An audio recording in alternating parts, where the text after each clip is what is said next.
Tuhanlah yang menolong kami, Tuhanlah yang membuat kami ada sampai hari ini, bertahan dari berbagai macam gempuran, bertahan dari berbagai macam godaan, sehingga kami ada di hadapan Tuhan dan dengan bangga mengatakan Tuhan Yesus adalah gembala. Terima kasih Tuhan untuk segala sesuatu yang baik yang sudah Tuhan berikan kepada kami. Walau apapun yang terjadi, kami percaya apapun yang daripada Engkau adalah baik bagi kami semua, termasuk persekutuan dan pertemuan kami pada pagi hari ini, semua karena berkat kemurahan dan kebaikan Tuhan yang membawa kami ke dalam ibadah yang indah bersama dengan Tuhan, yang membawa kami kepada pembelajaran akan kebenaran firman Tuhan, yang kami percaya bahwa setiap firman-Mu menguatkan kami, setiap firman-Mu meneguhkan kami, setiap firman-Mu akan membawa kami ke dalam jalan yang benar yang Tuhan kehendaki. Kami siap menerima berkat ini, kami siap ditegur dan diubahkan oleh kebenaran firman Tuhan, dan kami siap mendengarkan kebenaran firman pagi ini. Hamba-Mu yang jauh dari sempurna ini Tuhan, menyerahkan diri di hadapan Tuhan. Pakailah Tuhan menurut kehendak dan rencana Tuhan, sempurnakanlah segala kekurangan dan kelemahan hamba-Mu, tentu dengan kuasa yang daripada Tuhan. Berkati waktu kami selama beberapa menit ke depan, kami mau fokus, kami mau menikmati kebenaran firman Tuhan ini sebagai bagian dari berkat dalam hidup kami. Terpujilah nama-Mu Tuhan, dan dalam nama-Mu Tuhan Yesus Kristus, Tuhan dan Juru Selamat kami hidup, kami berdoa dan mengucap syukur.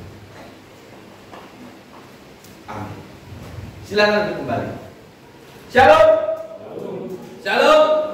Selamat pagi. Selamat pagi. Sehat? Amin. Walaupun banyak yang izin, walaupun banyak yang ada kegiatan, tapi seperti kata Pak Eko tadi, rasanya tetap apa Pak Eko tadi? Koyok wong sewu. Karena apa?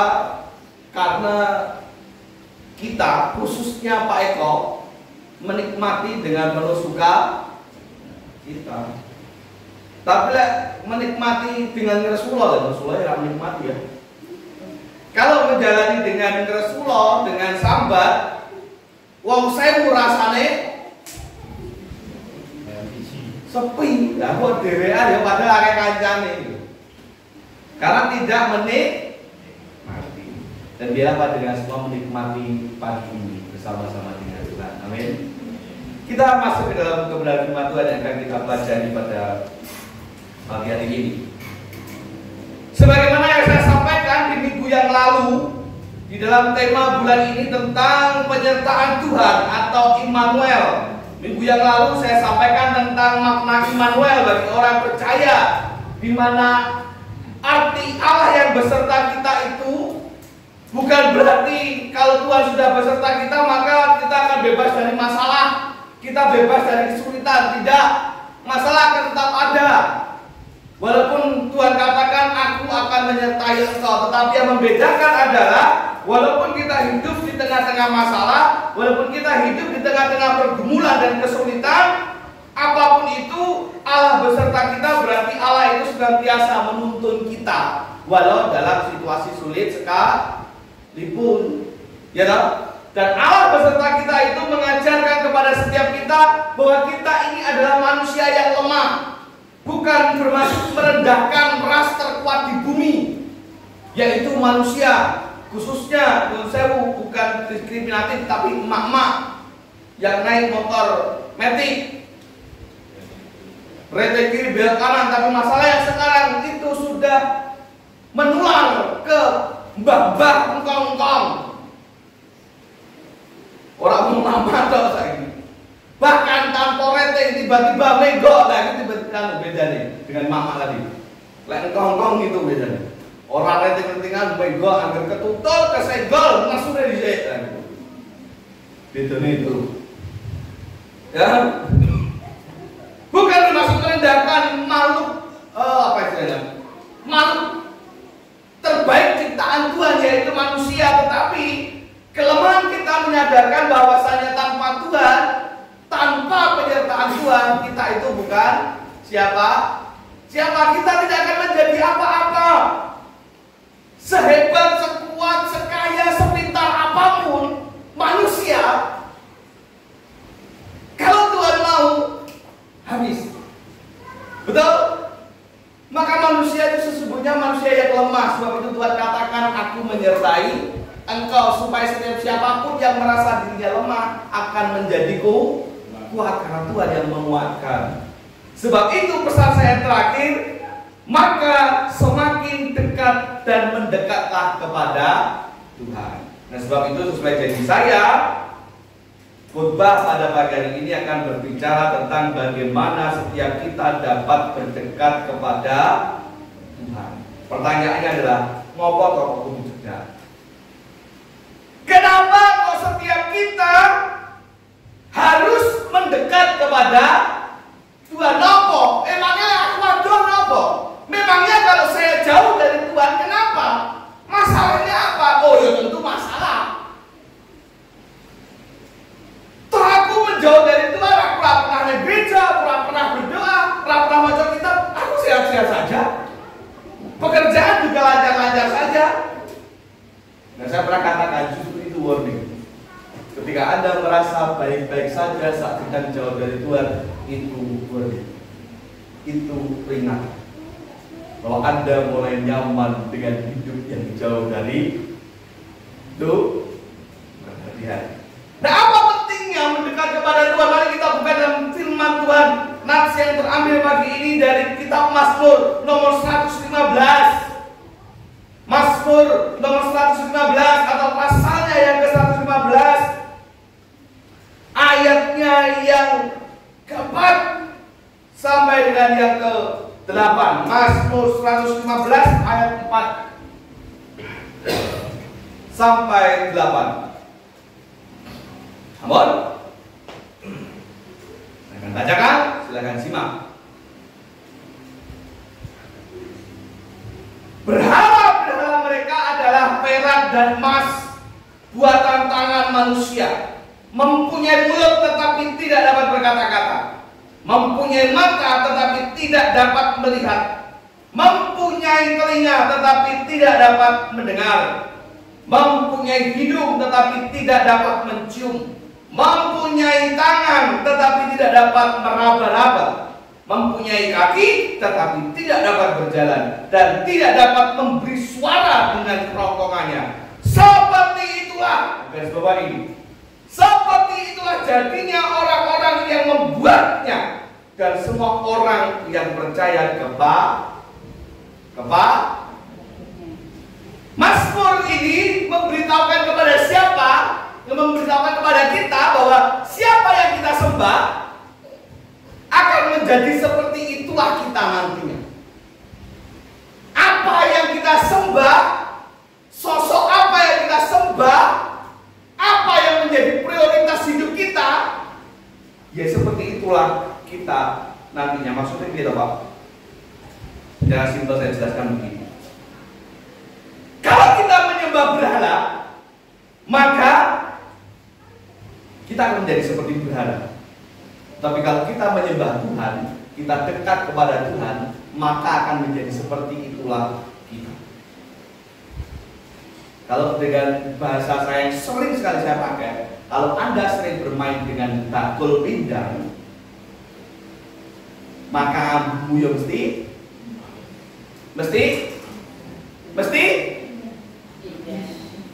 apa? Ambu apa itu? Apa? Salah pergaulan nih. Awalnya bakul pindang mambu durian ini salah pergaulan. Ya mesti mambu pindang toh? Gitu loh. Itu normal saja. Itu gak normal itu. Bakul iwak pindang kok mambu durian ini yo. Ya bar mambu durian kok Pak.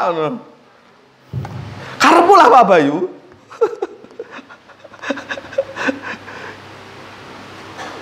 Kepada siapa kita dekat, maka ya seperti itulah kita. Berarti lah aku nyembah patung, Pak, aku akan jadi patung. Tidak secara fisik, Tetapi kebebalan sebagai patung, iki lho ya, di dalam ayat 4 sampai 6 tadi, duwe mata ning ra iso nyawang. Punya telinga tapi tidak bisa mendengar, punya mulut tapi nggak bisa ngomong. Wujudnya menungso, atine mati. Kenapa? Karena dia akan menjadi serupa sebagaimana sosok yang ia dekati.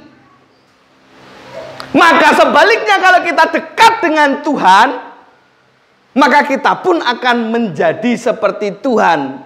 Setidak-tidaknya ada upaya dari setiap kita menjadi seperti Tuhan, bukan secara sosok atau kuasa, tetapi karakternya akan menjadi semakin serupa dengan Kristus.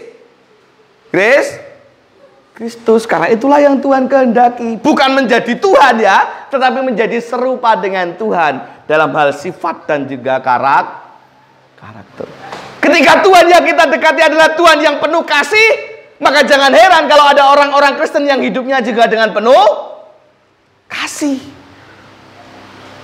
Kalau Tuhannya itu adalah Tuhan yang santun, Tuhan yang gak pernah marah-marah, maka jangan heran kalau orang-orang Kristen itu walaupun dihina, dicaci, dia pun juga tetap tersenyum. Akan menjadi seperti yang kita sembah, akan menjadi seperti yang kita dekati.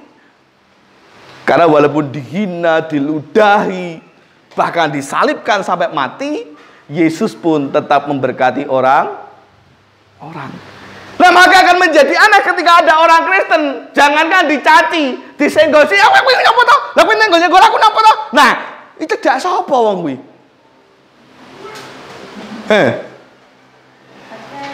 Cedak sapa? Kalau ada orang Kristen yang diplerai sithik ngono, ngopo? Nyawang, ku nopo? Emang enak masalah apa? Itu wong Kristen cedake karo sapa? Wong Yesus diludahi saja tetap memberkati. Yesus dihina tetap memberkati. Yesus ditusuk lambungnya dipaku tetap memberkati. Dia berkata kepada Tuhan, Tuhan ampunilah mereka, sebab mereka tidak tahu apa yang mereka diminta ke ampun loh. Maka kalau orang Kristen dianiaya, malah orang Kristen mendoakan orang yang menganiaya, nah itu pasti dekati karo Yesus Kristus gitu. Paham? Itulah sebabnya mengapa kita harus berdekat kepada Tuhan. Nah, pertanyaannya sekarang kedua, piye carane supaya kita hidup lebih dekat dengan Tuhan? Ini adalah cara yang klasik, cara yang mungkin banyak disampaikan oleh ratusan bahkan ribuan pengkhotbah. Saya pun mungkin gak kehitung menyampaikan tentang ini. Tetapi kenapa terus disampaikan? Kenapa saya tidak pernah capek untuk menyampaikan ini? Supaya kita terus ingat dan kita melakukan. Beneran ini klasik. Mungkin ini juga dengan akan hafal tentang apa yang akan saya mau sampaikan. Yang pertama, sebelum melakukan segala sesuatu, siapkan hatimu dulu. Siapkan hatimu dulu. Ketika engkau mau mendekat kepada Tuhan, siapkan hatimu dulu, siapkan pikiranmu dulu untuk lebih dekat kepada Tuhan. Miliki hati yang siap lebih dahulu, karena kesiapan itu menentukan apa yang akan terjadi selanjutnya. Siap-siap sih. Menyiapkan hati dan pikiran. Cedak karo Tuhan ojo dalam keadaan kemerungsung. Orang yang mau berdoa kepada Tuhan dalam keadaan kemerungsung mesti mikir, aduh komporku kayak mau urung tak pateni, kayak mau piye ya ceritane. Karena hati ini urung belum siap. Ya ibarat kalau jenengan mau pergi keluar kota, hari ini ada yang mau rekreasi jalan-jalan? Ada? Mau kemana hari ini rencana? Mana Grace? Loh, ngacung? Oh, lah tak kira ngacung. Tiwas aku mah melu, Grace. Kalau Anda mau keluar kota, berarti mau ke Jogja gitu. Ngungklung apa? Budal wong tak men gitu. Ngincelik kowe iki lho apa istilah iki. Apa iki? Sok mlaku mendi nang Jogja ngono. Kaosan katokan cekak apa baby dolan ngono. Lho, Mbah Ti mau kemana? Mau ke Jogja, ngono tak? Ya gitu. Bahkan jauh-jauh hari wis disiapne toh. Mulai dari besok yang dibawa baju apa? Sangu apa? Sangune piro? Ya toh? Nggawa oleh-oleh apa? Numpak apa?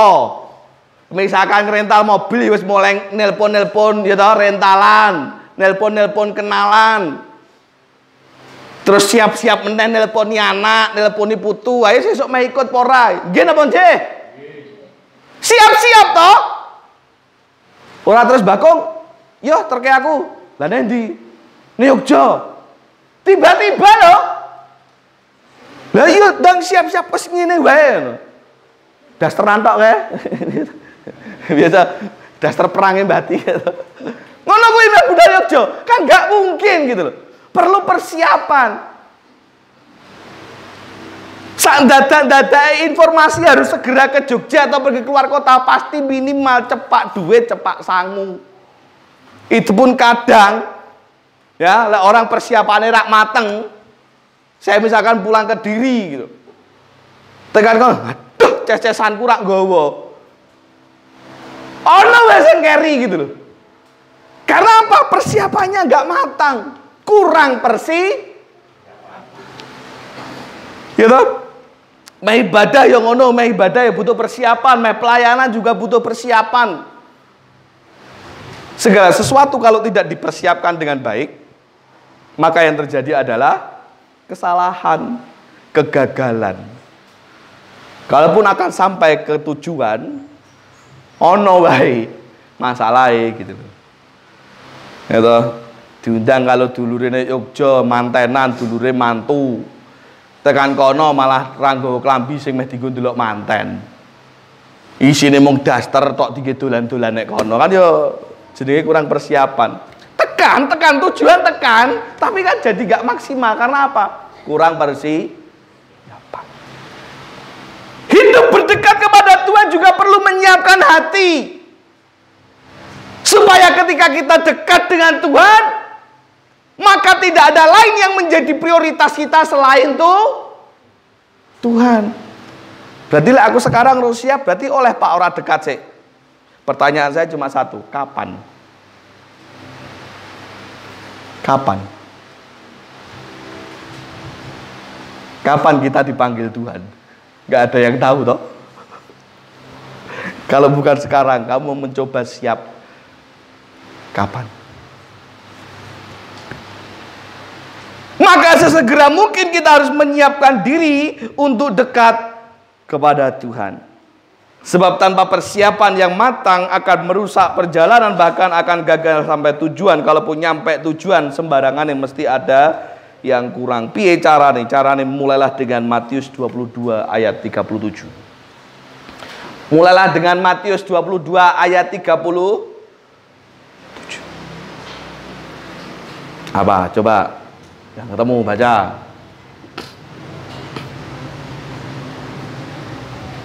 Matius 22 ayat 37. 1, 2, 3. Jawab Yesus padanya, kasihilah Tuhan Allahmu dengan segenap hatimu dan dengan segenap jiwamu dan dengan segenap akal budimu. Ya, matur nuwun Pak Eko. Kasihilah apa? Tuhan Allahmu dengan segenap hatimu, dengan segenap jiwamu dan dengan segenap akal budimu. Mulailah dengan mengasihi Tuhan. Piye carane Pak atiku bedang siap? Mulailah dengan mengasihi Tuhan. Dengan apa? Dengan segenap hatimu. Atine mengasihi Tuhan. Dengan apa? Jiwa niki mengasihi Tuhan. Dengan apa? Akal budi pikirannya juga mengasihi Tuhan. Maka itu akan semakin mempersiapkan kita untuk lebih dekat lagi kepada Tuhan. Itu yang akan membuat kita akhirnya berpikir bahwa tidak ada lain yang dapat kita prioritaskan selain Tuhan. Ngopeni anak ya prioritasnya Tuhan. Loh, maksudnya piye Pak? Anakku tak tinggal Pak. Anakku ora perlu tak masakne untuk aku dekat dengan Tuhan, Pak. Kuwi ngawur. Wong Kristen ngono kuwi sing cedhak karo sapa gitu. Cedhake karo sapa kok kleru mulak-malik lek ku ngomong.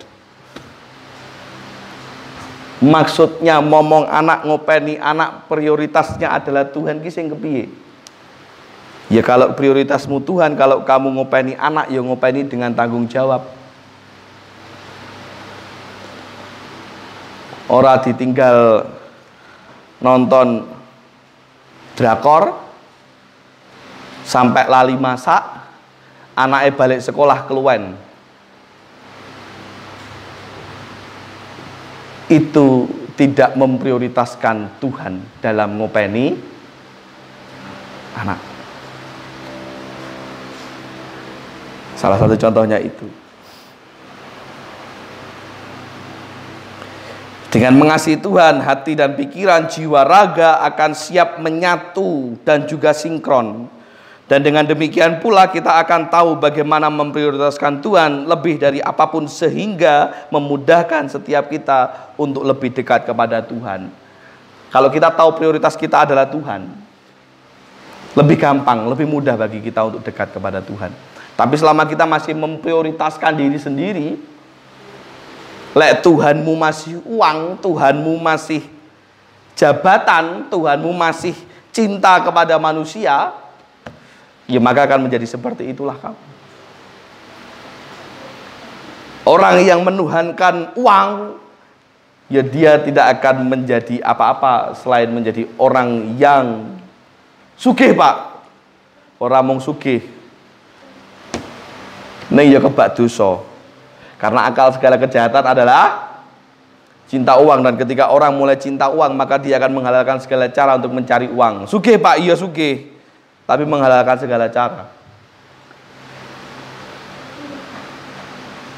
Satu, siapkan hatimu. Lek wis siap jur piye? Saya tidak pernah bosan katakan ini. Pelajari dan renungkan firman Tuhan untuk dekat dengan Tuhan. Pelajari dan renungkan firman Tuhan untuk dekat kepada Tuhan. Alkitab. Buka 2 Petrus pasal 1 ayat 19. 2 Petrus pasal 1 ayat 19. Tadi bapak-bapak, sekarang ibu-ibu yang baca. 2 Petrus pasal 1 ayat 19. 1, 2, 3. Kaum wanita. Orang harus ibu-ibu, yang penting wanita, perempuan, gadis, barang. 1, 2, 3.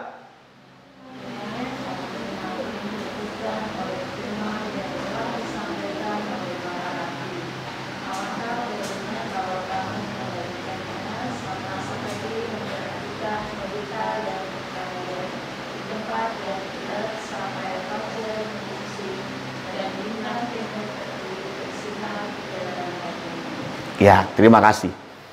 Dengan demikian kami makin diteguhkan oleh firman yang telah disampaikan oleh para nabi. Alangkah baiknya kalau kamu memperhatikannya sama seperti memperhatikan pelita. Memperhatikan apa? Memperhatikannya itu memperhatikan apa? Firman Tuhan sama seperti pelita yang bercahaya di tempat yang gelap. Perlakukanlah firman Tuhan sebagaimana cahaya di tempat yang gelap, sampai fajar menyingsing dan bintang timur terbit bersinar di dalam hatimu, sampai hatimu benar-benar terang. Carane piye? Perhatikanlah firman Tuhan. Di dalam perjanjian lama, Tuhan memakai para nabi untuk menyampaikan apa yang menjadi maksudnya. Dalam perjanjian baru, ada Tuhan Yesus secara langsung yang menyampaikan kebenaran firman-Nya. Kemudian setelah Tuhan Yesus naik ke surga, dilanjutkan oleh para rasul. Lalu zaman sekarang, zaman modern, lewat apa Tuhan ngomong? Lewat apa Tuhan berbicara kepada Anda dan saya? Lewat apa? Lewat apa? Salah satu yang paling utama adalah lewat Alkitab, firman Tuhan. Memang bisa saja Tuhan ngomong seperti ketika zaman para nabi. Bisa. Tetapi sudah jarang terjadi. Dan hampir tidak pernah terjadi lagi. Yesus bagaimana? Tidak mungkin datang kedua kali. Kalau dia datang kedua kali, selesai kita. Ya toh? Maka hal yang paling nyata yang bisa kita lihat adalah Alkitab. Kan Tuhan bisa berbicara lewat khotbah, Tuhan bisa berbicara lewat ini. Ya khotbah dasarnya apa? Kan ya Alkitab. Jadi di zaman modern Tuhan memakai firman-Nya, yaitu adalah Alkitab, untuk berbicara kepada kita, untuk menegur kita, untuk menasehati kita, untuk mengarahkan setiap kita menuju ke jalan yang Tuhan kehendaki. Pertanyaan saya, sampai sekarang siapa yang masih malas baca Alkitab? Siapa? Siapa yang cek malas maca kitab? Siapa sing Alkitabe cek nyargres mulus? Lho aku saiki ngono, Pak. Nganggo HP. Emang kalau pakai HP nggak bisa dicek. Kalau Anda pengen tahu seberapa sering Anda baca Alkitab di HP, cek riwayatnya, cek historinya. Ada itu, dua dipencet yang lama itu nanti akan ada banyak historinya yang keluar. Terakhir kali kapan? Boleh aku ngecek? Rasa alasan kabeh sekarang ono carane. Ayat yang paling atas itu ayat yang paling terakhir Anda baca kalau di Alkitab elektronik. Itu kapan terakhir moco? Ini tadi di gereja ini. Mana lebih baik menurut Anda? Pilih salah satu. Alkitabnya berantakan, wes tulisan tok memet atau apa ngene-ngene brodol kayak nggonku. Alkitabnya suwelek kan iki. Tapi uripe rapi, atau Alkitabnya sing rapi, sing kinyis-kinyis, lembar per lembar wae jek angel dibuka gitu ya, jek rapi ketok nyar gitu.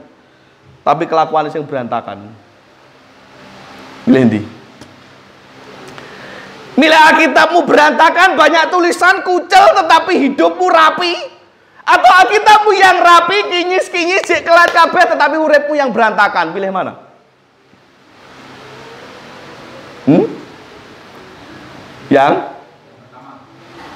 Yang berantakan tapi udah rapi. Nah, gue jajal tak sidak nak omah. Jajal dulu Alkitab langsung diuntel-untel gini. Ben kita, Pak Idris merah ini. Ben kita. Mengapa ini perlu? Karena sikap kita terhadap firman Tuhan menunjukkan sifat kita pada Tuhan. Sikap kita kepada firman Tuhan menunjukkan sikap kita terhadap Tuhan. Jadi kalau misalkan selama ini masih ada di antara kita yang malas baca Alkitab, itu artinya Anda dan saya selama ini juga malas mendengarkan apa yang dari Tuhan. Kalau masih ada di antara kita yang masih malas baca Alkitab, itu artinya selama ini kita juga malas dengar kata-kata Tuhan. Bagaimana kita memperlakukan Alkitab? Itulah sikap kita kepada Tuhan. Kalau Anda semangat membaca Alkitab, berarti Tuhan ngomong apapun, Tuhan berfirman apapun, Tuhan menuntun Anda dengan cara apapun, Anda akan manut. Ada banyak orang-orang yang ketika sudah diberitahu oleh Tuhan, baik dalam hatinya atau melalui nasihat orang lain, ojo diterus nih, apa toh sakarepku. Saya percaya orang itu malas maca Alkitab. Paham maksud saya? Sebagaimana orang memperlakukan Alkitab, demikian juga dia memperlakukan Tuhan. Karena Alkitab ini adalah firman Tuhan. Wong karo firmane, karo omongane males ngrungokne. Apa meneh orangnya, ketemu dengan orangnya, males. Apa meneh dekat dengan orangnya, males. Kalau ada orang siapapun, lek Jumat kembar ora ana, apik kabeh. Males ngrungokne omonganku. Kira-kira cedak karo aku gelem menapa mboten? Ngomong apa to? Jarke lah wis tinggal ngalih. Iya toh? Jangankan dengarkan omongannya, dekat aja nggak mau. Jangankan dekat, rungokne omongannya aja nggak mau. Sama. Bagaimana kita memperlakukan Alkitab? Menunjukkan bagaimana kita memperlakukan Tuhan.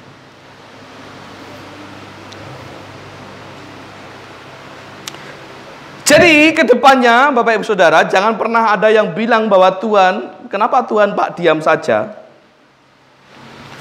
Saya sudah bertanya kepada Tuhan dan Tuhan diam saja. Ya lihat dulu Alkitabmu. Alkitabmu cek kelimis po, wis luncet. Kecuali lihat bar tumbas Alkitab ya, Alkitab kemarin wis mungkin wis luncet.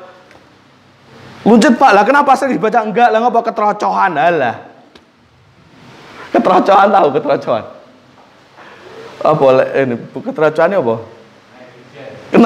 Kena air hujan, udan-udan ya kena air hujan. Keterocohan tuh bocor air hujan. Luncetnya kenapa dibaca enggak? Lah kenapa? Keterocohan.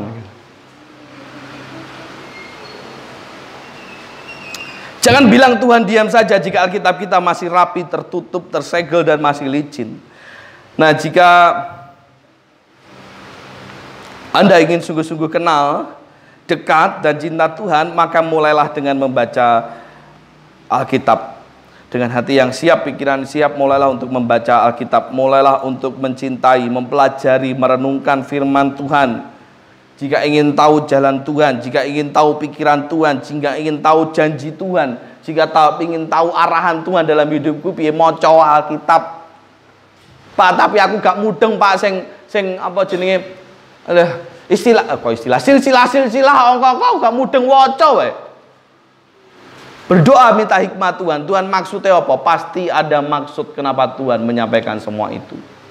Tidak ada yang sia-sia yang dituliskan di dalam Alkitab. Kalau Anda membaca karena Anda ingin dekat dengan Tuhan.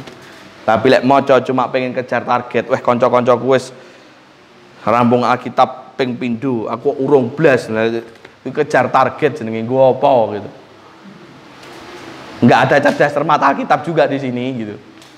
Untuk apa? Enggak usah kejar target, tapi bacalah dengan karena hati memang mau dekat dengan Tuhan, pengen tahu apa sih yang Tuhan mau, maca.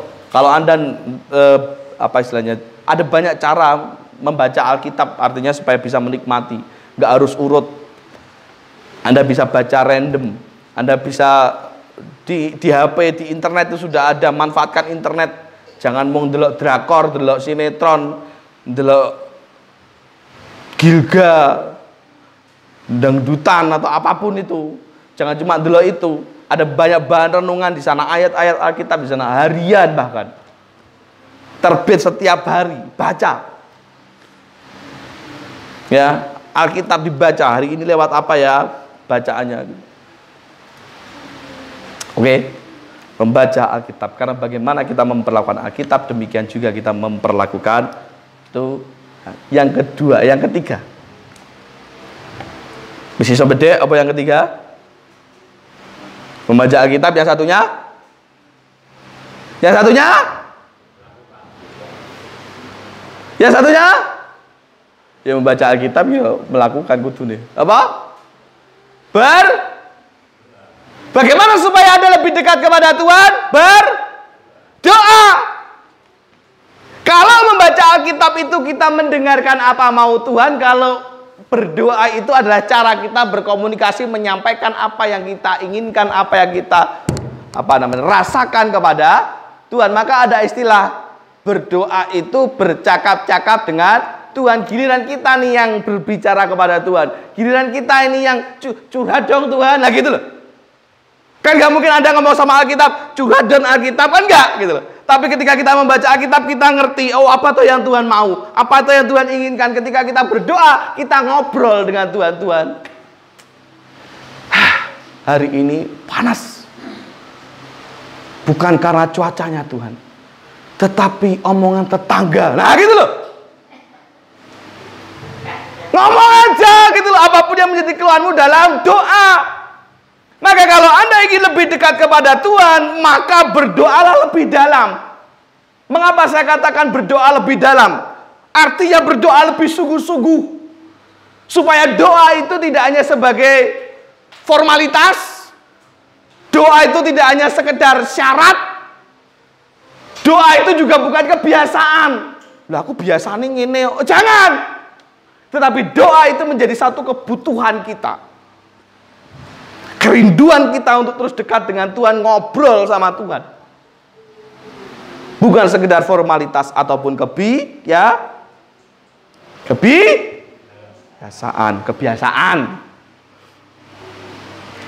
Jadi apapun masalahnya, apapun keluh kesahnya, dan segala bentuk curhatan bisa kita sampaikan dalam doa yang sungguh. Permasalahannya begini, Pak, aku wis donga tenanan, Pak, sungguh-sungguh, Pak. Tapi dongaku ora tau dijawab, Pak. Setidaknya doaku ki kok kalau mau dijawab ki ora wis ora padha kaya penginku, bahkan melenceng, Pak. Aku pengen A mosok dijawab Z, Pak, karo Tuhan, Pak. Padahal Z itu yang paling gak tak senengi gitu. Berarti saya sia-sia, Pak, berdoa selama ini. Begitukah? Adakah yang merasa ada doamu yang sia-sia? Saya mau katakan kepada panjenengan, tidak ada doa yang sia-sia. Tidak ada doa yang sia-sia. Anda berdoa itu ngobrol dengan Tuhan. Ngobrol dengan Tuhan. Apakah ada sesuatu yang buruk ketika Anda ngobrol dengan Tuhan? Apakah sesuatu yang buruk jika Anda berbicara dengan Tuhan? Anda ketemu dengan Tuhan, apakah itu sesuatu yang buruk? Maka tidak ada yang sia-sia.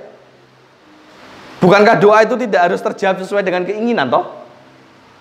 Maka jika keinginan kita belum terjawab atau terjawab jauh dari apa yang kita inginkan, bukan berarti doa kita sia-sia.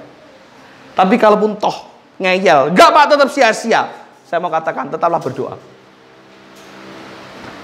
Tetaplah berdoa. Jika seolah-olah nampaknya doamu itu walaupun tidak terjawab, walaupun kau merasa kok sia-sia, tetaplah berdoa. Walaupun aku tuh juga tetap ngeyel, enggak ada doa yang sia-sia. Minimal kita lebih dekat dengan Tuhan. Minimal ngobrol kita dengan Tuhan itu lebih intens. Ngobrol kita dengan Tuhan itu lebih sering. Semakin sering kita ngobrol, maka semakin dekat. Lek jare cah nom-nom itu kan, cah nom-nom aku ya jek nom. Maksudnya cah nom-nom sing durung nikah. Kuwi ting tresno jalaran saka glibet. Salah satu glibetnya itu bentuknya adalah ngobrol, ketemu setiap hari. Gitu. Kalau kata mereka kan, yang berduit selalu kalah dengan yang apa? Peti ya? Meja peti. Selalu kalah dengan yang selalu ada. Ya, makanya Mas Daniel, Mbak Elsa tiba-tiba telepon aku pengen curhat, dia nih bae. Rakyat tang bonjonan karo riyip-riyip ngantuk, bar balik kerja wis dia nih bae. Karena yang berduit, yang ganteng, yang gagah selalu ada dengan mereka yang selalu mau mendengar. Mosok toh gitu. Walaupun gak mudah Mas pokok. Mosok toh ya. Ya sak apa-apa ngono wae pokok. Wis toh.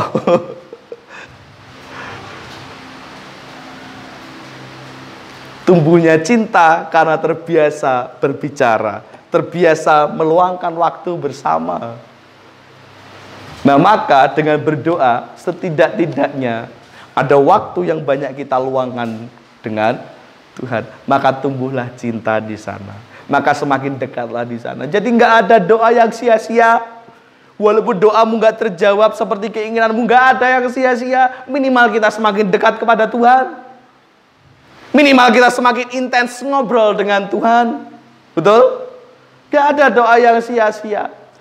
Tapi lagi-lagi kalau kamu tetap ngeyel, gak Pak, tetap sia-sia, ya wes terserah. Oh jedeng wong meh ngeyel. Tapi percayalah, tetaplah berdoa. Jangan pernah berhenti berdoa.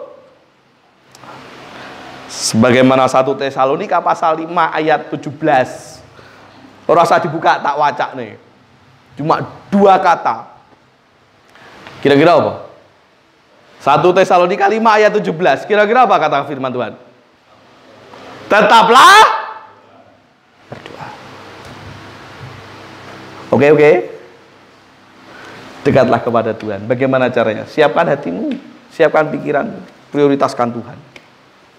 Firman Tuhan, pelajari, renungkan, baca. Sebagaimana kita memperlakukan Alkitab, itulah sikap kita sesungguhnya kepada Tuhan.